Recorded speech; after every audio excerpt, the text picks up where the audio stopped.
Welcome to the Roundhouse podcast. This is Paul Solentrop of Wichita State University Strategic Communications. We're going to keep our Shocker baseball roll going after having Brian Elkers and Dave Lucas the last couple weeks. They were from the 1982 College World Series team. Today, we're going to switch our focus to the Wichita State Pizza Hut Shocker Sports Hall of Fame, which is coming up. Induction ceremonies this weekend. We have Brent Kemnitz with us. Brent is an assistant athletic director for outreach and staff development at Wichita State. This weekend, he's going to be honored for his work as pitching coach for the Shocker baseball team. Started in the 1979 season as a graduate assistant all the way to 2016. The Shockers made 7 College World Series appearances during that time. They won the 1989 title. The 1982 and 1991 teams led the NCAA in earned run average. Brent coached 9 first-round draft picks, including NCAA Pitcher of the Year Brian Elkers in 1982 and Darren Dreifert, the Golden Spikes Award winner in 1993. So Brent, let's give people the origin story a little bit. Why did Gene Stephenson's detailed letter to you in response to a letter you wrote him in December 1977, why did that play such an important role in getting you to Wichita State? Well, I'm like so many guys. When I was in college, my dream was to keep playing baseball. I'd go to college, wanted to play pro ball. The dream was playing the big leagues like every little kid starting out on a sandlot. Well, it became obvious I had a nice career, a good career. But my senior year, it was like, okay, I better jump into reality here. The pro thing's probably not going to happen. Certainly not at the big league level. So I started looking for places to go to grad school so I could stay in coaching, hopefully, and get my master's degree, which would serve me well regardless. So I wrote Oklahoma, Oklahoma State, and Arkansas. And my college coach, I told him what I was doing. He said, that's great. He said, but I would add Wichita State to your list because if they hired Gene Stephenson, they must be serious. So I wrote him a handwritten note and got a response back that was more than your token stock letter. It was detailed. It was great attention to detail, and it really fired me up. So that was the initiation of me coming up, talking to Gene, and ended up at Wichita State. So if you don't become pitching coach at Wichita State, what was the most likely career path you might have taken? Well, I at that point, I really wanted to coach because I love sports. Didn't want to get out into the real world, so to speak. A lot of my buddies couldn't wait to get their degree and go take jobs. Where I wanted to stay in school where I could hopefully maybe continue to be at the college level, but for sure get a master's degree and get into coaching. Because if you had a master's and stayed in coaching, it was going to be more money, not a ton more money, but a master's degree served you well. So I came up here, got my master's in PE with the emphasis in sports administration, but also got a history background and a driver's education background. So I thought, okay, if this baseball thing doesn't work, maybe a high school basketball coach. But I also was picking up my little teaching fields, which would make me more attractive. But primarily basketball and maybe baseball at the high school level. But my dream was to stay at the college level, and it happened. We should probably give people the background to fill in some of the gaps. You're from Perry, Oklahoma, went to Phillips, which is at that time was an NAIA school in Enid, Oklahoma, very good baseball program. So you didn't come up through, an Oklahoma or a Texas. How did coming up through a small college, how do you think that shaped where you got and how you became a coach? Well, Gene's heard me tell this story many times. I was a big Oklahoma Sooners fan. Growing up, lived and died OU football, followed Oklahoma baseball, and Gene was the assistant there the years they were going to Omaha. So my dream was OU. Wanted to play baseball at OU and talked to Oklahoma State a little bit. Never talked to OU, but ended up going to a small school, like you said, Phillips University in Enid. Great baseball school. In those days, not a lot of Division I's were taking it serious. I mean, you had the Texas and you had Oklahoma and Oklahoma State, Arkansas. Oral Roberts was starting a program. Tulsa had been good. But as a whole, not as many. So at Phillips University, we beat a lot of Division I schools. So it was a great baseball situation for me. But, my dream was OU. So I asked Gene when I got up here, I said, my dream was to go there. What's going on? Gene being Gene, you weren't good enough, which he's right. That's 100% true. So I go to my best opportunity, Phillips, and had a great career. Because I had a blast. Because Gene was assistant at OU when yes. you were. Yes. Yes, he was a recruiting guy. So I go to Phillips University, have a nice career, and like I say, Gene was one of the schools I wrote and got a great response back. Uniform number 24, that's what you wore at Wichita State. Is there a history, backstory with that uniform number? Well, my first year I was number 8. You get what's available. So I was number 8. And in college I actually had a single digit too. I think it was 6. But as a coach or whatever, I always thought, okay, you need a double digit number. So 24 became available. And it's really a Willie Mays deal. In the 60s, I was Yankees early, but then my grandpa, for whatever reason, he got me onto Willie Mays, and he became even though he was a position guy, he became my go-to and my idol, so to speak. And as you know, Willie wore 22, so that's probably the biggest reason. Good reason. So you arrive in Wichita as a GA, fall of 78. You got the program. It's about 1 year old under Gene. We all know, there's no stadium, no locker rooms, no indoor practice place, players dressing in their car. When did you believe that we can do something pretty substantial here? Well, before I ever got here. It's like I say, when I was rating these schools, and my coach, Joe Record, who was an NAIA Hall of Fame guy, well respected, he said, write Wichita State, add them to the list. And I was well aware of Gene. So I was kind of like my coach when they hired him. It's like, okay. Well, then after talking to him, Gene did not lack confidence. Nothing was going to get in his way. So when I came up here, there was never a feeling that we weren't going to get it done. It was, this is going to happen regardless. And we all fed off Gene. I'll give him 100% credit on that. But it was just one of those deals. We're going to have some obstacles maybe, but it's going to happen. So his name, his work, his recognition from being at the University of Oklahoma then was pretty important, not just to you, but to other people in the area. This meant Wichita State was serious about baseball. Yes, because anybody that was paying any attention to college baseball knew Oklahoma. Eaton Seymour, amazing coach. Gene worked for him. So people in the baseball circles, and it's not as publicized back then as it is now, but everybody knew who Gene was. Everybody knew that he was very successful, and he had been an All-American at Missouri, great athlete at Guthrie High School.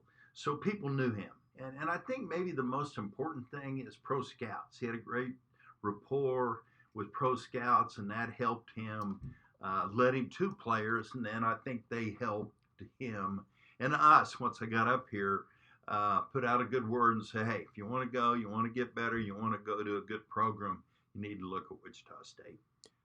So Wichita State goes to the NCAAs for the first time in 1980, goes back in 1981, and then 1982, the big breakthrough, go to the College World Series, finish second. That's the team that was honored last weekend at the First Pitch Banquet. How do you describe the legacy of that 1982 team? Well, I think they put us on the map, and that was well documented this weekend, as it should have been. Like you said, in 80, we went for the first time, lost 2 straight at Oral Roberts, went to Clemson in 81, 1 and 2.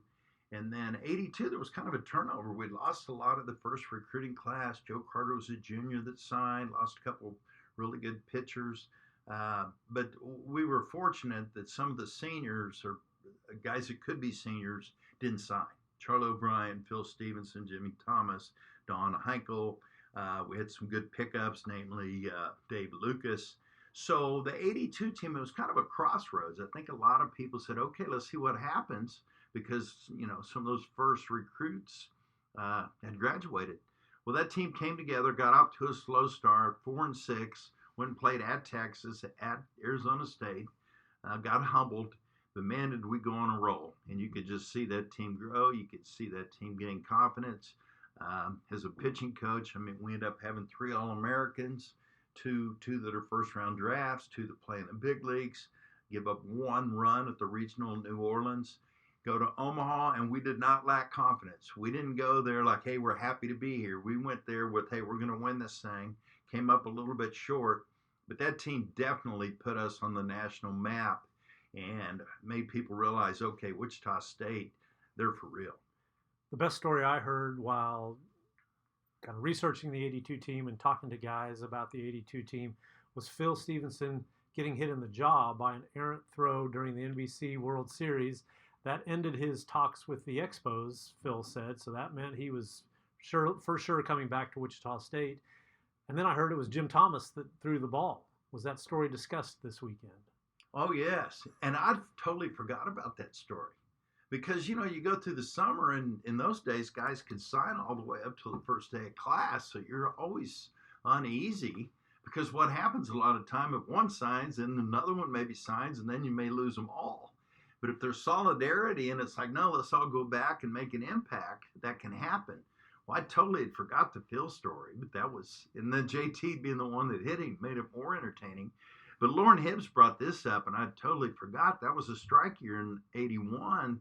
So people weren't as aggressive signing guys as they maybe would have been. So it all played in our favor and got them all back, which obviously was huge. Phil Stephenson, first baseman, just a great, great season, maybe the best offensive season in the history of college baseball. Jim Thomas was the second baseman on that team and also had a great season, great career, is in the Hall of Fame, and then later was an assistant coach at Wichita State. The final thing that was interesting to think about when they were talking about those 4 people coming back is that several of them were in Alaska. Heinkel was in Alaska, Stevenson was in Alaska, JT was in Alaska, and then they would say, yeah, so it was hard to get a hold of us. And in today's world, you don't think about that. But you think in summer of 1981, if you were in Alaska, it was going to be hard for the major league team to get in touch and track you down. So that was another slice of life from the 1980s about that team. Describe a typical recruiting trip in the 1980s. What was it like then? Well, the recruiting the way it was then is the way I love doing it all the way through. You go see somebody in a game, okay? It's an American Legion game, or in the spring it's a high school game. Those were tougher because it was the same time as our season. But in the summer, you spend virtually every night at a ballpark. But it was a game that mattered. You go watch a kid play, and it was a big rivalry, and you could see the makeup. You could see how they react in different situations. Those were a blast for me. That never got old. So in the 80s, you get in your car, you fill it up, you grab some snacks for the road, you drive to wherever, and you watch a game. And then you drive back that night. You may get in at midnight, 1:30, whatever the case may be. You turn around and go somewhere else. I absolutely love that. Never got tired of it. The thing in later years that became more prevalent is the showcases and the area code tryouts. And they do have value, but they can fool you because it's mass numbers. People are looking at size, velocity, things like that, which can be important. But in the 80s, there wasn't a lot of that.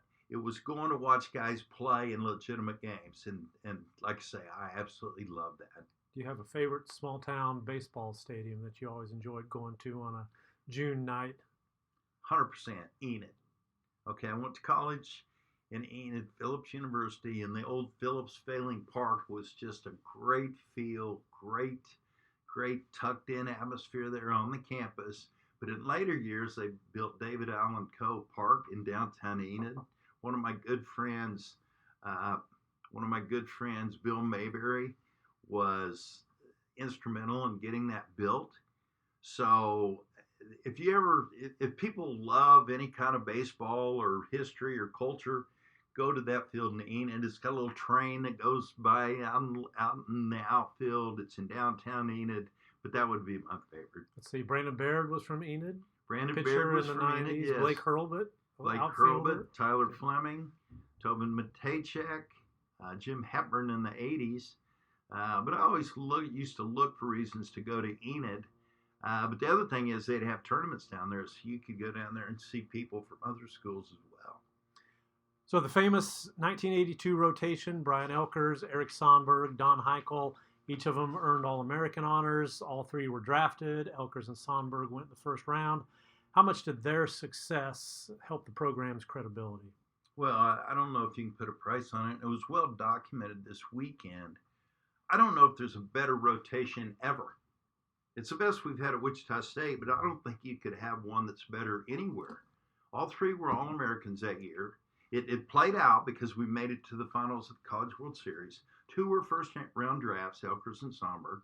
Two pitched in the big leagues. We led the nation in ERA. We go to the regional New Orleans, give up one run, and Charlie O'Brien was the catcher. And I said this weekend at the first pitch banquet, and I've said this many times, he's the best receiver ever, any level, middle school, high school, college, minor leagues, big leagues, and I believe that. He caught 13 Cy Young Award winners in the big leagues. So that definitely put a stamp on the program. And for me as a pitching coach, I mean, we pointed to that year many times in recruiting. So if you're a former Shocker pitcher listening to this, you will be well acquainted with the brain. And the brain is Brent's 13 pages of yellow legal pad paper, all kinds of tips and things, the history of Wichita State pitching in a lot of ways. Give us the origin story of the brain and what kind of shape is it in all these years later? Well, it's battered. It's in bad shape. I've actually laminated the pages. I still have the original. It's right here. But I also have laminated copies so I don't lose it. And I don't give that thing away. People say, hey, can I get a copy of the brain? I go, no chance. And people have said, hey, you should turn that into a book. Well, that takes away what it means to me. It's all about symbolism. Well, it started in '88, which makes that a great story, is that's fall leading into the national championship year in '89. And it was a fall meeting. It was the first meeting. And if you look at number 1 on there is clue them about the rotation for the week. Number 2, talk about the importance of schoolwork. Number 3, talk about arm care. And what I was going to do is just all the hit list of things that are important in Wichita State and define Wichita State pitching. So I probably had 15 or 20 things. And normally when you have your little list and the meeting's over, you just throw it away. Well, for whatever reason, I said, no, that's going to be pertinent every year. I'm just going to keep it. And I'll just add. So over the years, I've added and now have 395 bullet points. So it started in the fall of '88 with the first meeting, and I just decided to keep it and add on. Do you have 2 or 3 favorite lessons from the brain? There's so many, but yes.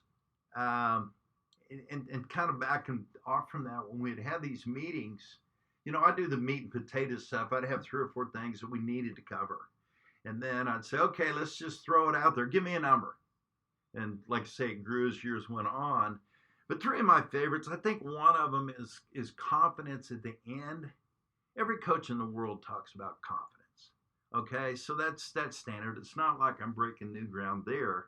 But confidence at the end is right when you release the ball. And anybody that's been on their game will tell you, you release it with that little flip, that little confidence right at the end, and the ball like jumps right when it gets to the plate. And you can see it going there. You know it's going to get there. You can visualize it. And I use that all the time. When I retired from pitching coach and moved to development in 2016, Paul Miller, who's a household name for Wichita State basketball, Valley Player of the Year in '06, started out as a pitcher here. He was going to pitch and then decided to focus on basketball. But he called me and he said he thought of me every time he shot free throws. Same thing, that little flip right at the end, confidence at the end. So that was one of them. Let me be your experience. What that is say somebody's a freshman and you can see that, okay, this is a guy, he could win for us today. But he doesn't know that. He doesn't believe that. He doesn't have that confidence at this point. Well, you say, let me be your experience. I've been here 3 years, or I've been here 7 years, or I've been here 9 years. At the end, it was 38 years. And it helps as you go on because they know how many All-Americans you've had, first rounders, big league guys. You can win right there. You got to trust me. Let me be your experience. And I used to call it speeding up your brain. In the fall, you can be a freshman. You're going to throw however many innings in the fall against Wichita State. So these are Division I innings against a legit team. So say you throw 29 innings. I say, all right, your freshman year, you threw 29 innings. Now you pull back after the fall. You talk about things you need to work on. You have the winter months to process it. You come back in January, you're a sophomore. I called it speeding up the brain, but let me be your experience. And the other one was a fun one, Little League mentality. Any sport, well, anything in life, sometimes people overthink things. They get in their own brain. They can't just keep it simple. So I called it Little League mentality. I said, when you went and played games at 8 years old, 9 years old, 10 years old, you were nervous. You're just getting to go play. And you weren't worried about a bad hop. You've never seen a good hop. So just go play the game. Put your glove on your handlebars of your bike. And I always used to joke and say you'd put your little Mickey Mantle rookie card in your spokes of your tire with clothespins, and you'd roll down the street and just go play. You knew where to play in the outfield because there was a bare spot there. And that's where you play defense. So just keep it simple like that. Little League mentality. That's a very good Paul Miller anecdote. I remain angry at him that he didn't ever tell me that when he was playing basketball here at Wichita State. That would have been a fun story to write. Okay, so the brain is an essential part of another fun part about Brent Kemnitz as pitching coach, which is the flow meetings, the pre-practice pitchers meetings. You get guys in there, you're finding out how they're feeling, talking about what's going on. They bring you a drink, all that kind of routine. Any pitcher and most of the catchers, I think, they fondly remember the flow meetings. Was there a pitcher who really stood out as kind of a flow All-American, maybe asked good questions, was really always engaged, always attentive? Anybody jump out like that? Well, and I brought this guy out this weekend. He probably is I'll say he was the biggest influence with me to give me confidence. Don Heinkle. I'm 21 years old. I'm living in the dorm. I got dudes on the pitching staff who are older than I am. And Heinkle's a freshman, my first year here, so I'm like 3 or 4 years older. But he was a 4-point student, pre-med, doctor today, still the winningest pitcher in NCAA history, 51 wins. Like I say, played in the big leagues, but so respectful. And it just gave me confidence that, okay, there's a young guy. I'm a 21-year-old pitching coach, but he's just given me ultimate respect, and he's continued to do that. But he would be the first one, but I never felt a lack of respect in those meetings. People love those meetings. And you know what made me feel the best? The pitchers had to be there, okay? Position players did not have to be there.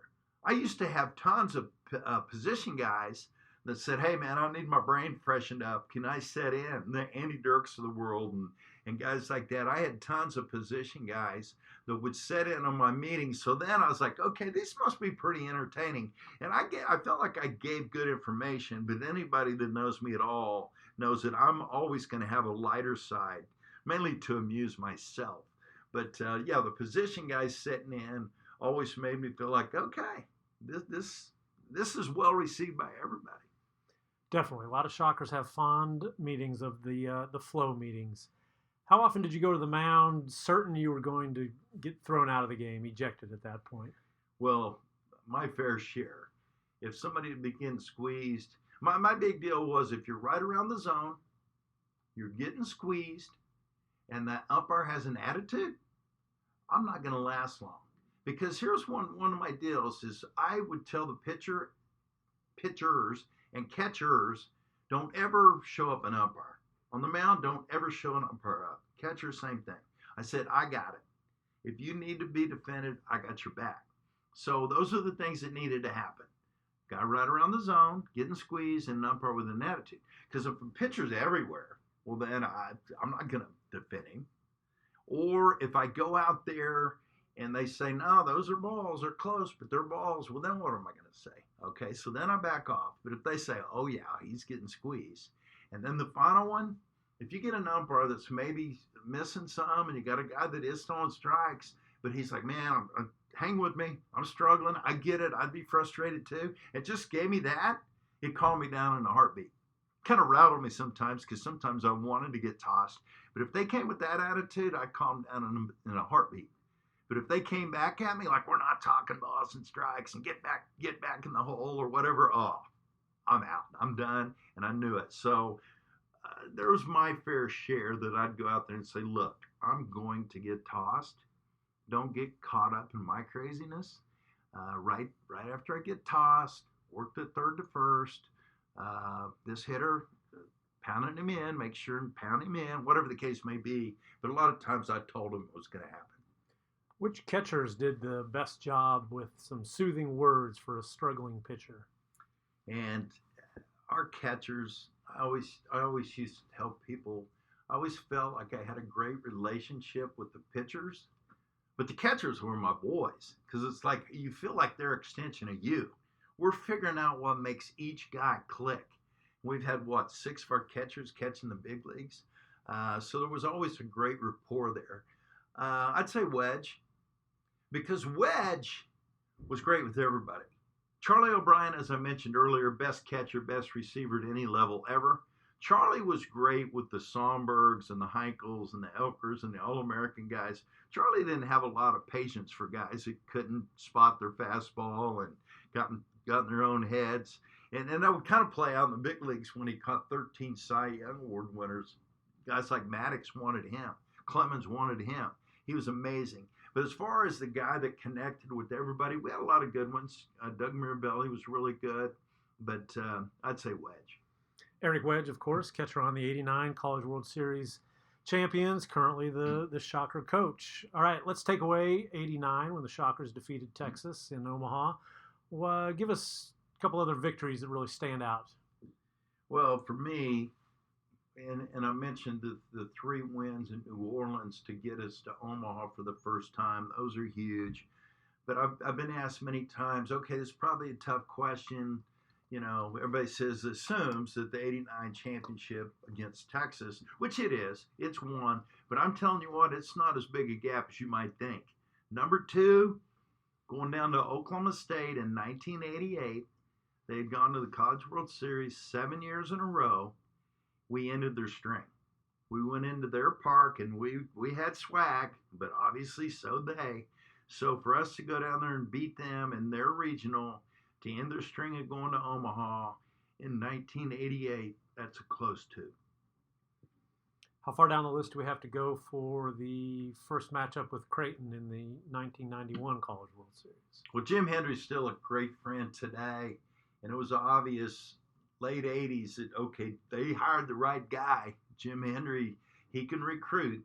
And I give him a hard time that he sped up the whole recruiting because in those days, in the 80s, you could go in your office in November in the winter and call guys in the fall, and they're like, oh, wow, you're already calling me? That's great. Well, I remember calling Scott Service, a kid from Wisconsin, in like November of his senior year in high school, and he had already committed to Creighton. And I'm like, what? Okay, I didn't say that, but I was thinking it. So this had been like 85, 86. Well, I see Henry at the National Convention in Nashville that year, and we knew each other. We really, at that point, weren't like really good friends. He laughed. He said, I had to beat the Shockers to him or whatever. And that was the start of an amazing friendship with Henry. And to get on track here, in 91, even though we beat them 8 straight times, that's unheard of because that team was legit. That was one of the best offensive teams, if not the best offensive team I've ever seen. And we play them in Omaha. I think to this day, it might be the best game in ESPN history as far as, ratings with TV. And then you got the Rosenblatt crowd who'd always loved us. And now all of a sudden it's 20,000 plus, obviously cheering for Creighton. So about the Creighton games would be up there. Losses that still bother you? Well, the finals always do. The 82 guys, I didn't realize. I probably should have, but that stings them. Guys like Charlie O'Brien, that they had that team, which was the best team, didn't win a national championship. So that still stings those guys. And then the 91, 93 against LSU obviously sting. But 88, Arizona State, we're 1 pitch away from going to the finals, like however many times. And Ricky Candelaria keeps fouling pitches off and then loops one into the outfield, and they tie it. We go into extra innings and lose. Because if we win that game, we go into a winner-take-all game against Stanford with a fresh Greg Brummett. So we could have gone back to back there. And that one stings. That one stung for a lot of years. One strikeout to win a game. And I'll remind you, you're no longer the pitching coach. All your guys are adults. They're grown up. They're out of college. So you can't go to the I don't want to hurt anyone's feelings that coaches love to go to in these situations. One strikeout to win a game. Who do you want on the mound? Well, but let me check you there. These guys still have egos. These guys still will bring up stuff you said 30 years ago and you didn't remember saying it. So don't think that these competitive pitchers, if they hear this, won't get on me. There's two guys I'm going to bring up, and then I'm going to say my winner. Jim Nolan, the year he had in 89, 5-0, 18 saves, 1.08. He was absolutely dominant, which a huge factor in us winning it. So you got to put him in there. Jamie Bluma, an amazing closer. He could just go in there and slam the door. So we had a lot of guys that fit that mold. We used Looper out of the pen. Obviously, Pelfrey's a starter, but just crazy stuff. But I got to go Darren Dreifert. I mean, you look at Darren Dreifert's stuff, and people just were in awe of the movement on his fastball, his breaking ball, just wipeout type stuff. Who was a pitcher that maybe you were kind of iffy on recruiting, not sure at all, and then turned into a star? Well, Jim Nolan, when he came in here, it was a good story. I went to see David Haas pitch in Kansas City, and he ended up being an All-American here. But I love to just bounce around the parks. So we had an afternoon game. So I finished, and it's like, okay, David Haas is a no-brainer. Well, I stopped by Johnson County 3 and 2 because I wanted to see Rodney Peete play. He was the same age, but he had signed to go to Southern Cal for football, and he just got all kinds of pub. And I said, I got a little time. I'm going to pop by and see Rodney Peete. Well, I go see him, and I go, okay, I see it. Just a crazy athlete. Well, on his team was a junior that was pitching. I go, I like this guy. So I started asking who his name was. And they said, Jim Nolan. So I kind of registered in my brain and kind of had some dialogue going with him. And I go back to watch him as a senior, and he had turned into this train wreck delivery. And I'm like, what happened? Well, anyway, we still offer him because I did not forget what we saw the year before. And so it was a little bit, I know people that saw him that first fall were like, what were you thinking? Well, you know the rest. He turned out great. So he'd be one. And then the other guy that was, and he reminds me all the time, he was not on our A list, Braden Looper. Braden Looper came to my pitching camp his sophomore and junior year, and I liked him, but we ended up signing a guy from Girard, Kansas, Dan Smith. Well, Dan Smith ends up signing pro. I think he's 7th, 8th round draft, signed with the Texas Rangers. So like so many years, then all of a sudden you're scrambling, you're starting over. So I'd remembered Looper because Smith signed right away, fortunately. So I go down, I run down Looper in Woodward, and he had made a jump, and I'm thinking in my own head, what were we thinking? Not offering him right away. Will we offer him and then get him? And he reminded me many times that he was that next tier, and obviously Looper was turned out great. Who was the lowest maintenance great pitcher at Wichita State? Wow. We've had so many low maintenance. Heichel's definitely in that conversation. The other two that pop into my head immediately are Jordan Cooper. He was an All-American, Topeka kid, just advanced, just strike toward, took care of business in school. I used to say, hey, don't let a note end up on my desk about you not going to class or whatever. Well, Jordan Cooper was a model student, model pitcher, everything. But the guy that I probably would go with, and those two are both worthy of this, Kennie Steenstra. Small town, Missouri. He still may be the winningest high school pitcher ever. But just pitchability, great student, great teammate, everything. So I'm going to go with Kennie Steenstra. Kennie Steenstra was on those early 90 teams. Jordan Cooper, about 2009, 10, kind of in that era of Shocker baseball. You know who one of my favorite ones that I covered when I worked for the Wichita Eagle? Aaron Shafer. Oh, yes. Thank you. Just give me you just picked me up because I would have been walking out going, oh, no way I didn't mention Shaeffer. Shaeffer was another guy, small town Missouri guy, and just pitched. Great baseball genes in the family. but pitchability, gamer, check all the boxes. So he would definitely be in that conversation. Always enjoyed him. He had a great way of explaining the game or what happened to people so that they could kind of understand it, and it was interesting. I always enjoyed him.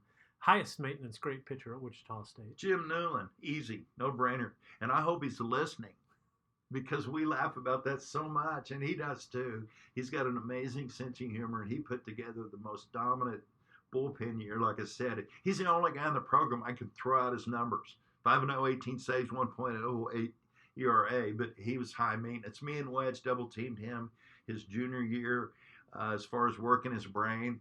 And we laugh and go, well, it was worth it, but he was work. Opposing hitter who scared you the most? Well, I hate to use the word scared, but every time he came up there, it was like, Pete Incaviglia. Steve Hacker had a year at Missouri State, which was insane. And in those years, it was Southwest Missouri. They played in this tiny park called Meter Park. And you can throw Ryan Howard into that equation. And we used to go play them, and it was like a little teeny park. And I'm thinking, you could put these guys in Yellowstone, and they can still hit. They don't need the benefits of that park. But so those guys would pop into my head. And Oklahoma State had so many amazing hitters. But Incaviglia, as strong as he was, it was insane. You could jam him, and he could hit it out of the park. So I'd have to give it to Pete Incaviglia. Who was a regular opponent, maybe a Valley opponent, maybe somebody played, every year in the midweek that you really respected from the standpoint you knew they were going to be prepared. Maybe they weren't as talented, but they didn't make mistakes, and you knew you really had to play well to defeat them. Well, I have my answer, but I'm going to give some love to a couple people up front.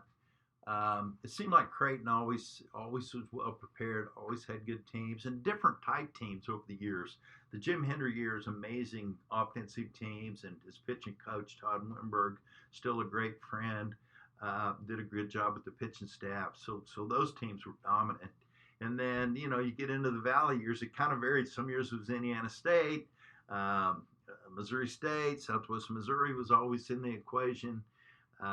But it's a no-brainer for me. The biggest, best rivalry, and as pitching coach, the one that you had circled on your calendar, Oklahoma State. I love Gary Ward, total respect, great hitting coach, and I've become really good friends with his longtime hitting coach, who was also at LSU, Jim Schwanke, because Willie works for us and pitched for us. So me and Jim have become really good friends, but those guys, inch off the plate, they'd take it you deep in the count. Great competitive guys, talented, and were intense games, and just great for neighborhood rivalries, but definitely Oklahoma State. So the second act of your career has been in development, fundraising for Wichita State athletics. It's probably not an area that has gotten a lot of publicity, but I think it's been really important from the standpoint of keeping the baseball family together during the coaching transitions, fundraising for the improvements, the locker room, and so forth over at X Stadium. Why has that been rewarding for you? Well, it's just so fun to be able to stay at the school where you built these relationships, pitching coach for 38 years, and you know people, a few of them really well, but a lot of them you know to say hello, you see them at games, but you don't really become really good friends with them. Well, this has allowed me to get to know people on a real personal level. I travel with basketball. We take donors. We got a basketball game on given nights, and we'll all bounce around and take laps around the concourse and just say hello to people. At baseball games, go through the skyboxes, maybe go out on the hill, and somebody may have, one of the answers. Everybody's a coach. And my standard answer is, well, I'm a lot smarter up here than I was in the dugout. But it's just fun getting to know them. A lot less stress. I mean, yes, we need to raise money. I help with the auctions. A lot of times I MC them.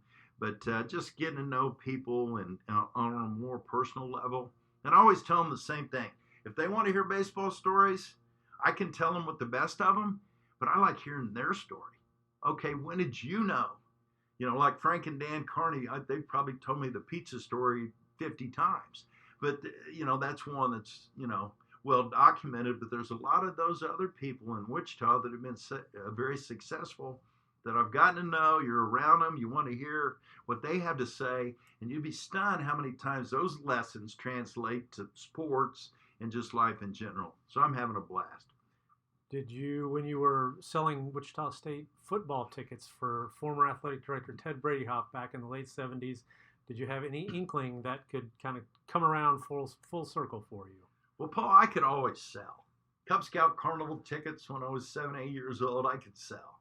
Junior high, when I was in junior high, I sold the most Perry High School football tickets. So sales has always been something that, the gift of gab, I guess. But to think that, okay, this is going to translate into what I do now, obviously, maybe I should have seen that, because I did sell almost 500. That was the summer of 1980. And Ted Bredehoft, after that summer, he was blown away that I sold that many. And he said, I don't know if you can coach a lick, but I'll give you a job right now in marketing. Well, coaching was my deal, and it was a great 38-year run. But as I look back, your initial question is, okay, if it doesn't work out here, what do you do? And I said, well, probably high school coach. And I think that would have been a fun thing if it happened. But 2020 hindsight, I think this is my niche. And it's in sports, which is fun. You feel like every day you're not going to work. It's something you just love and are passionate about. But I think I would have had a blast in any kind of sales, and I think I'd have been successful.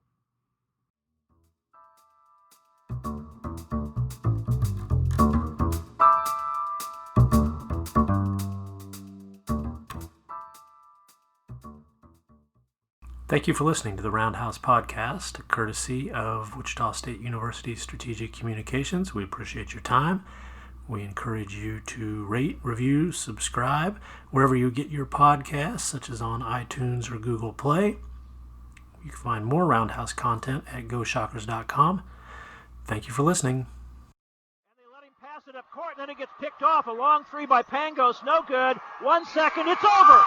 It is over, and Wichita State has beaten the #1 team in the nation to go to the Sweet 16. Go crazy, Wichita. I know you are.